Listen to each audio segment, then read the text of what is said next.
राधे राधे सभी को। आज सबको मैं हल षष्ठी की कथा और उसका महत्व बताने जा रही हूँ। पूजा कैसे करते हैं उसकी भी पूरी विधि बताऊँगी। इसको कहीं कहीं ललही छठ भी कहा जाता है। तो आप लोग सुनिए कि इसका क्या महत्व है, क्यों मनाई जाती है, कब मनाई जाती है और इसकी व्रत कथा क्या है। तो सुनिए। हल की षष्ठी ललही छठ।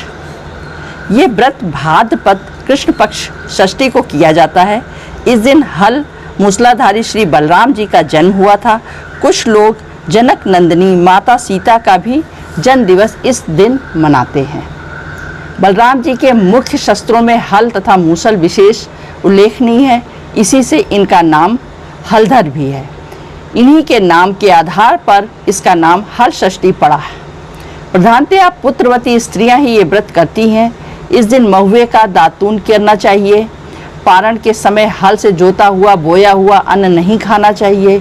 इस कारण इस व्रत का सेवन करने वाली स्त्रियां फसही का चावल सेवन करती हैं। इस दिन गाय का दूध भी वर्जित है। विधि विधान से प्रातः सद्या स्नाता की स्त्रियां भूमि लीप कर एक कुंड बनाती हैं, जिसमें बेरी पलाश गूलर कुश प्रभुत टहनियाँ गाड़ कर ललई छठ की पूजा करती हैं।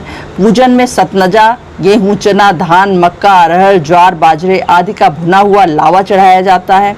हल्दी से रंगा हुआ वस्त्र तथा कुछ सुहाग सामग्री भी चढ़ाई जाती है।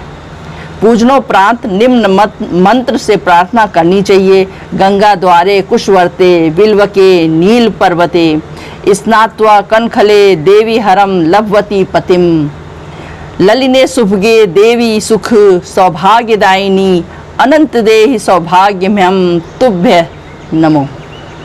अर्थात हे देवी, आपने गंगा द्वारा कुशावर्त विल्विक नील पर्वत और कनखल तीर्थ में स्नान करके भगवान शंकर को पति रूप में प्राप्त किया है। सुख और सौभाग्य देने वाली ललिता देवी, आपको बार बार नमस्कार है। आप मुझे अचल सुहाग दीजिए, ऐसी प्रार्थना करें। अंत में शिव धाम की प्राप्ति होती है। इसकी व्रत कथा इस प्रकार है। प्राचीन काल में एक ग्वालिन थी जिसका प्रसव काल अत्यंत सन्निकट था। वह एक ओर पीड़ा से व्याकुल थी तो दूसरी ओर उसका चित्त गोरस विक्रय में लगा हुआ था। उसने विचार किया कि यदि बच्चा उत्पन्न हो गया तो फिर दूध दही ऐसे ही पड़ा रह जाएगा। इसका सोचकर वो झट से उठी तथा सिर पर गोरस की मटकियाँ रखकर बेचने चल दी। आगे चलकर कष्ट साध्य पीड़ा के कारण एक बनवेरी की ओट में बैठ गई और वहाँ उसके एक बालक पैदा हुआ। अल्हड़ ग्वालिन ने नवजात शिशु वहीं रखकर स्वयं दूध दही बेचने समीप के गांव में चली गई। संयोगवश उस दिन हल षष्ठी भी थी। गाय भैंस का दूध मिश्रित होने के कारण उसने केवल भैंस का दूध बतलाकर ग्रामीणों को खूब ठगा। जिस बनवेरी में उसने बच्चे को छोड़ा था उसी के समीप एक कृषक हल जोत रहा था। अकस्मात बैलों के भड़कने से चपेट में आकर वो बालक हल का फलक घुसने से मर गया। ये घटना देखकर कृषक बहुत दुखी हुआ तथा लाचार हुआ। फिर भी उसने धैर्य कारण कर बनवेरी के कांटों से बच्चे के पेट पर टाँका लगा दिया, घटनास्थल पर छोड़ दिया। तत्क्षण ग्वालिन भी विक्रय करके वहाँ आ गई। बच्चे को ऐसी दशा देखकर उसने अपने ही किए पाप का प्रतिफल समझा। फिर वो मन में सोचने लगी कि यदि मैंने हल षष्ठी के दिन दूध दही विक्रय हेतु मिथ्या भाषण करके उन ग्रामीण नारियों का धर्म नष्ट न किया होता तो शायद ये दशा न होती। इसलिए अब लौटकर सब बातें प्रकट कर प्रायश्चित करना होगा। ऐसा निश्चय कर वो उस गांव में चली गई जहां उसने दूध दही बेचा था।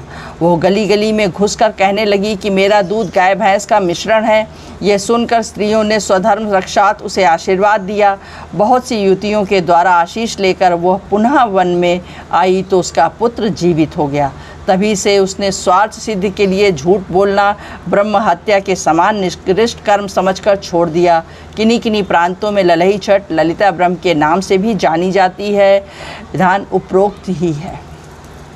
इस प्रकार ललही छठ की पूजा की जाती है। आप लोग भी अगर करना चाहते हैं तो इस बार संडे को पड़ रही है 25 तारीख को ललही छठ, तो आप लोग ज़रूर करें। अगर कुछ भी है तो आप चैनल को सब्सक्राइब कर सकते हैं।